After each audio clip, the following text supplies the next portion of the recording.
What's up, guys? Welcome to Make It Yourself. And for today's video, we're going to be swapping out the clutch cable on the 95 Fat Boy.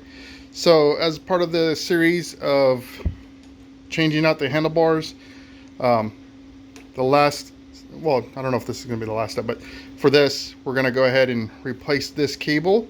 So you can tell this is a very old, sun-damaged cable. It's supposed to be steel braided, and it looks like it's just baked, right? Like completely brown. So what we need to do is we're gonna have to disconnect it from there. It runs underneath. Again, this is a super long cable just from the get-go, but essentially comes up into your transmission. So this is your transmission or your clutch release cover. So we'll have to remove this cover in order to access the pivot point where the cable connects to. But before we can do that, we're going to have to drain the transmission fluid. And there are a ton of good videos on doing or servicing your fluids. So, check that out if you can. This being an Evo engine, I don't know if it's any different than, say, the Milwaukee 8s or whatever. I don't know if their plugs are located differently, but for this one, the plug is located on the bottom. And yeah, so I just got to drain that out. We can remove this cover, and just as part of good maintenance, we're gonna have to replace, there's a gasket that sits between the transmission and this cover, so we're gonna have to replace that before we put it back together. But what I want to do is take a look at it, because I swung by my local Harley yesterday, and the gasket they have laid out for the 95 is it looks different. So it could just be optics, right? Like I see it as kind of this sharper corner, and the one that they had looked more like a pear, but looks can be deceiving. So I'm sure once I get this off, it's the one that they were recommending, and I'm just goofball and didn't realize it. So no worries. I'd rather at least pull it off, confirm that they have the right one for me, so that way I don't buy something and end up having to make another trip, or end up with a part that I can't use, right? So let's go ahead and drain this out and get started.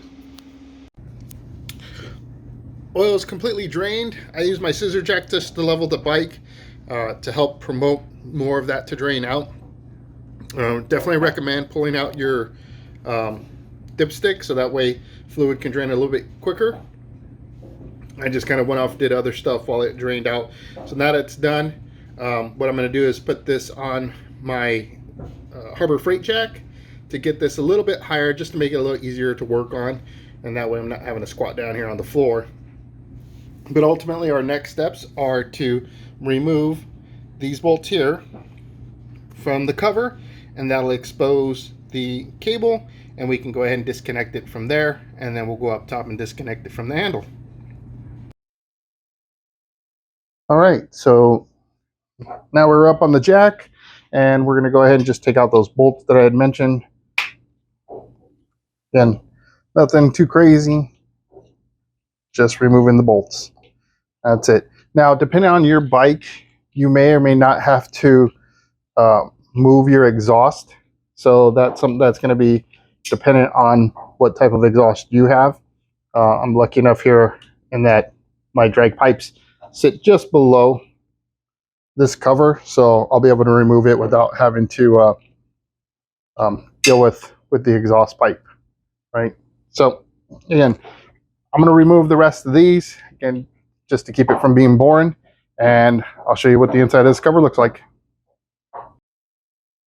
All right, so we've got the cover off, and you can see there's the old gasket, and it looks like that gasket is the one they were showing me that was appropriate for my model at Harley. So the good news is they've got plenty of them, and they're about $7, so not a big deal. I definitely want to swap that out. But this is the inside of the cover, and you can see that's where your clutch cable comes through, and it hitches up on this deal here. So in order to remove that, it has to be rotated around, and you can't do that without having to take this out. So this is held in by a snap ring So you just need some snap ring pliers to get on there and you know, pinch that closed so you can remove that ring, and then you'll be able to disassemble it. Underneath this is going to be 3 steel balls that you'll want to make sure you kind of be careful with, because you don't want to lose those. But yeah, let's go ahead and tear this apart. Got our snap ring out of there, so I'm going to set that aside, and now we're able to pull this little rotating deal out. And I don't know if you can see that, but you see the bearings there. So the bearings, they have specific locations they need to be sitting in. They're carved out, so there's 3 of them. You can't get it wrong. And when you put this all together, you're going to want to put a little bit of general grease on there. It helps them be lubricated, and it also helps them stay in place as you put it back together. But just make sure that, you know, you keep track of that stuff. We're going to also clean this up a little bit. It's just old. So, but for this, as I mentioned, you have to rotate it in order to allow this to get in the position where the cable can get out. So now that we've got that part done, all we need to do is unscrew the cable from the cover, and that is very, very simple. Next, I'm going to pull a little bearings out of there, so that way if I shift real quick, I don't want to fling them all over the garage.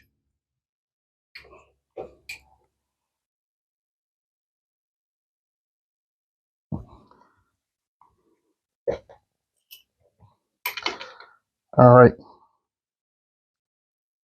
So you just got to loosen it up, and we'll be able to move up to the top side. We'll have to find all the hidden zip ties that I'm sure have been put on this to manage the cable itself. But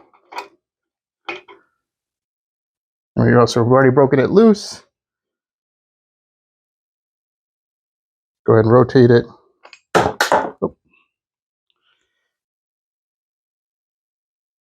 So that was the little plate that holds the ball bearings in there. It just landed in my oil catch, so I'm gonna have to fish that out. That's awesome.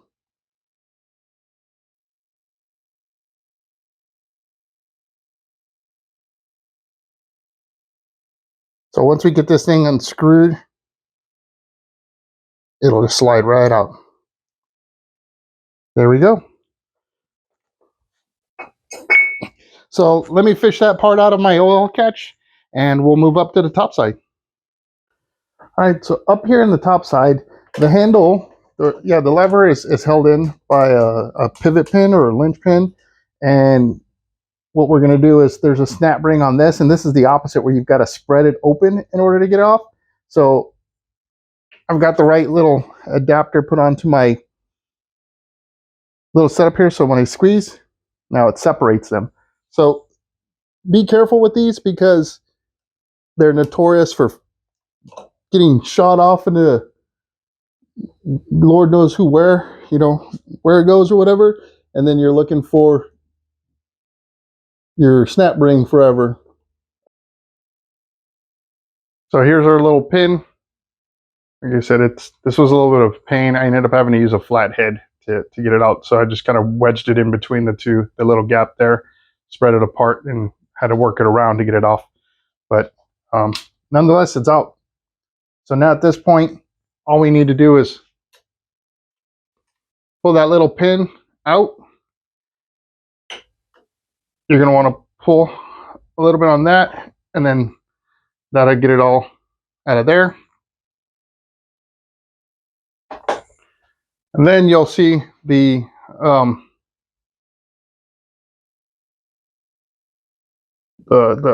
clutch line is held in by another pin. So you just pull that pin out, and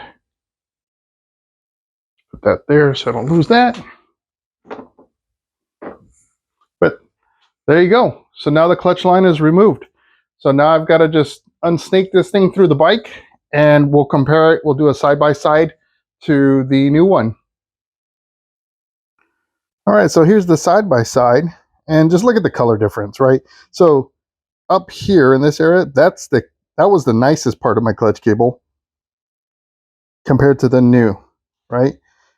And then you got a couple of charbroiled spots there, and this is what we were looking at by the handle.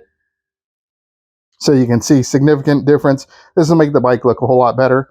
And then again, it's a lot shorter, which will make the presentation of the cables on the handlebars a lot cleaner.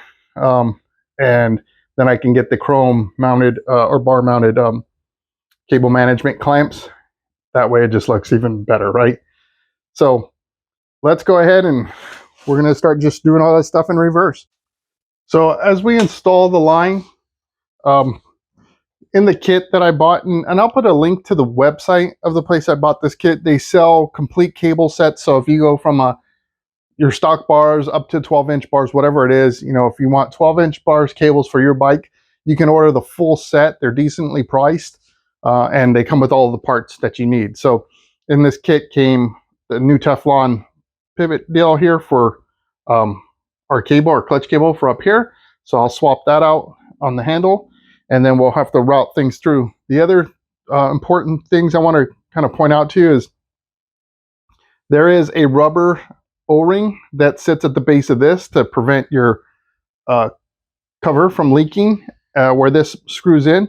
So one, you need to make sure that when you pull your old one off, that comes out. And then when you put the new one on, you put a new O-ring as well. So you want to make sure you take care of that. And then to make life a whole lot easier on you, you want to make sure that this thing is put together, or should say tightened together, and that gives you as much slack as needed. And then once you've got it installed, you're going to have to do a clutch cable adjustment, which, you know, that's a whole nother video in itself. But for now, we'll go ahead and put this all together. All right, so I'd mentioned that O-ring that goes into the side here, and if you look, the one from the old clutch is still in there. So that's why I said you want to make sure you're careful and don't forget to pull it out, because if you leave it there, then this with your other one may just cause more problems than you expect. So I've got my new one here. So I'll go ahead and put that in place. And then I've already kind of got my clutch cable run through underneath the bike where I kind of want it. And then I'll have to manage that a little bit with some zip ties. But we're ready to go ahead and start reassembly of this.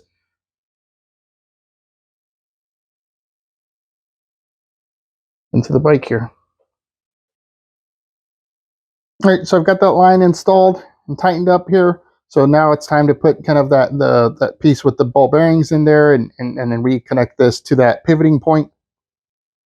So this is that piece that I told you fell out and into my catch pan.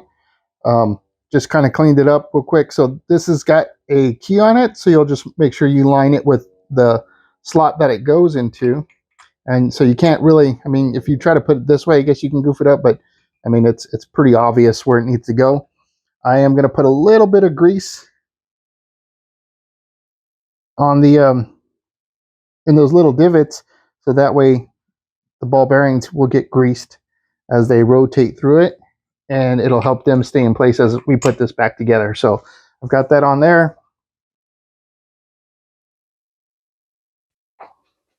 We put our bearings in.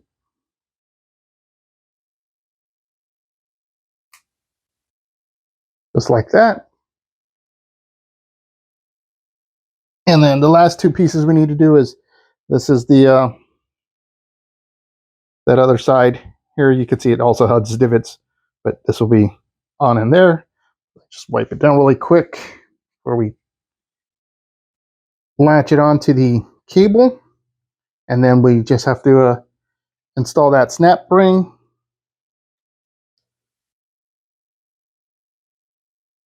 Let's go ahead and pull that through. Yep. Like I said, you got to rotate this a particular way in order to get that to be able to get on. All right. And now it's the easy part, I guess, right? So I've got all the old gasket removed. It took a little while, and I learned something new today, that if you're like struggling to get the old gasket off, and what I use to remove it is I like to use these little red plastic razor blades, because you're not going to gouge your aluminum. But sometimes this isn't enough, right? Like, I mean, I went through probably 4 blades trying to remove it, and it's because it gets hooked up on the hole sometimes, and all that stuff. But what helps break that stuff down is brake or carb cleaner. Just, you don't want to, you're not going to just blast it in there, but you want to soak or get the gasket wet from it, and it breaks it down. And it doesn't happen. I don't want you to think like you just spray it and all of a sudden, magic, it just peels right off or anything like that. You got to work at it a little bit, but the work is probably 50% easier. So that was a huge win, and that was a video I found on YouTube related to, I think, like a quad or something like that, but they were doing a full engine rebuild. So anyhow, just a tip. So we've got our new gasket from Harley, and yeah, so we'll go ahead and put that on. That's very straightforward. You want to make sure that you still have your dowels. So if you look here on the sides, let me get that, see if I can get it to stay on. But there and there you have dowels. You want to make sure that those are in place.